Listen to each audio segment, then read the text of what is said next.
don't we all take our seats here real quick? And we'll get started.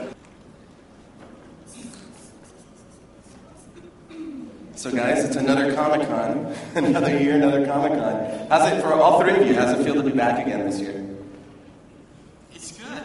It's exciting. I mean, I think last year Comic-Con was the big eye-opener for us. So it's awesome to be back and embrace all of our fans again for everything they've done this past year. Great. You can't claim ignorance anymore. You can't say that's actually something to say, which is terrifying. So Rob, I'm gonna throw a question out at you real quick. In the book, even though you leave Bella, you're very much an integral part of the story because you're constantly part of her thoughts.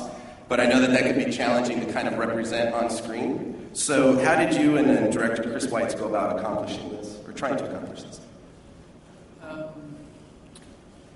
Well, it's through that kind of process of, it's just a voice, it's Edward's voice in the book.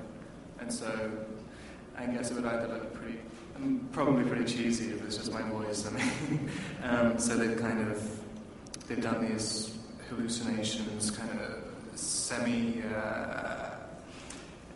semi-visible, like apparitions.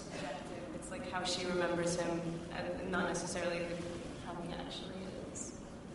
Yeah. And Taylor, I think everyone wants to know about Jacob Black's transformation in this movie. Can you talk a little bit about that and your personal transformation that you had to go through to play the role in the movie?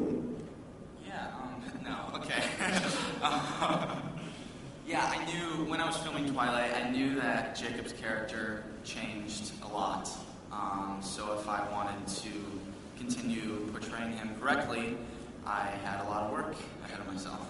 So as soon as I finished filming Twilight, I started hitting the gym, got a personal trainer, started eating a lot of food, good food, of course, proteins, good carbs, cut the sugars, and and it was a lot of work, but it was definitely worth it.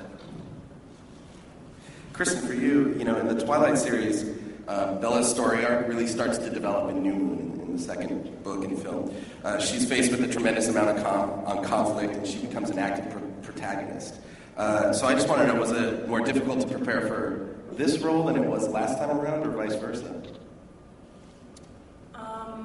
I wouldn't say that one was more difficult than the other. This is definitely it's a severely emotional movie. That's like not everybody knows that. That's the one big difference, is that she's not. This movie's not about discovery or like falling in love, which is sort of just it's an intense emotion, but this is like low, and there are high points for her too. I mean, she's like a manic depressive basically, and to have a character that's able to pull her out of that is,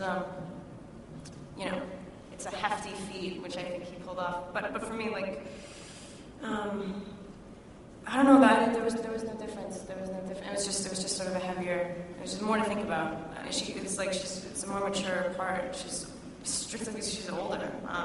She has more to deal with. That's it. Okay. All right. Well, why don't we open it up to the audience for some questions? I think Chet and Shannon are going to be running around and directing you guys to the mics. So. Hi, Sandy Cohen from Associated Press. Can you talk a little bit about how your lives have changed since we saw you here last summer? I don't know. I'd like to think that I haven't changed that much. I mean, within myself, I think I've changed. I guess when I'm walking around the street, I look down a lot more often.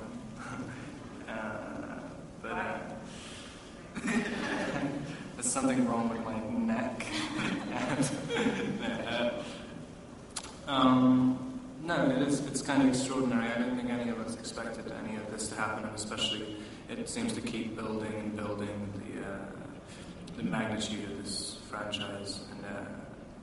And Comic-Con really was the eye opener, and it's just kind of got bigger and bigger, which is very, it's an interesting thing to deal with.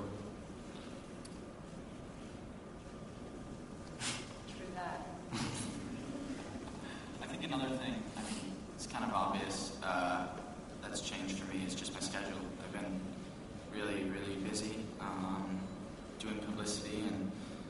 working on other things, and but yeah, it's crazy. None of us saw it coming, and past year it's definitely been a ride for all of us.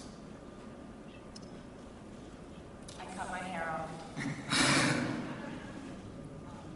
Yeah. Okay, next question.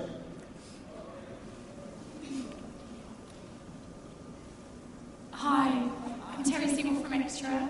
Robert, I just wanted to ask you, the amazing journey you've been on, you've seen the fans outside today, all waiting for you guys. What would you say have been the highs and the lows? Well, this is definitely a high. I mean, there's only been like a couple of images from the movie that have been released, and they've all been received, like, you know, really well. That's it. So I'm really excited for people to see some of it. It's a little overwhelming to have so many people here, but I guess it's a good thing. So I think it's awesome because this is our opportunity to come out and thank our fans for everything they've done for us in Twilight, and we get to embrace them again, and we're so thankful for them.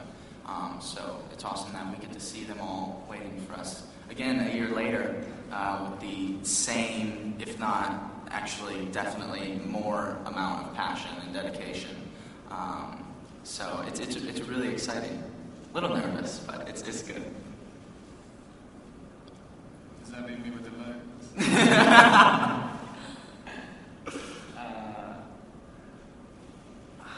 don't know. I mean, I still think it's still so young to me anyway that I can't really claim anything to be a low. I mean,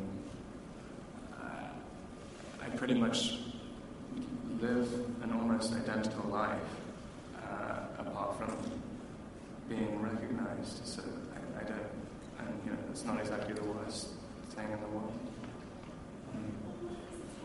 Did you manage to get anything normal done? So was that? With all of the attention and all the paparazzi following you, how do you manage to get anything normal done, like in everyday life? I never did anything normal anyway. And I just get other people to do it now.